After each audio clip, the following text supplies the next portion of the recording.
Tunakuja kwenye hatua yetu ya 6 ambapo tunajifunza kutumia mistari kwenye gazeti.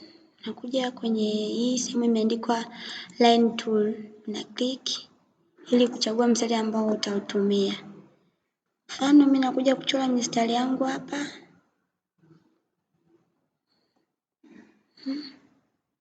Mfano unaweza ukatumia mstari umeenda juu, umeenda chini, umelala, ni wewe mwenyewe unaweza ukachagua kama hivyo. Lakini mimi sitotumia, nitatumia ambao mimi nataka. Nitatumia kwa mfano mstari wa wima.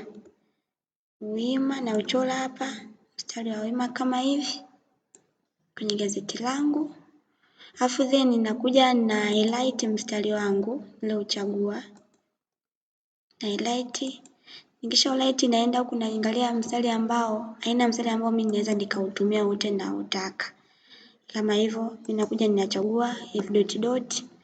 Alafu then naangalia size nitayotumia kwenye mstari wangu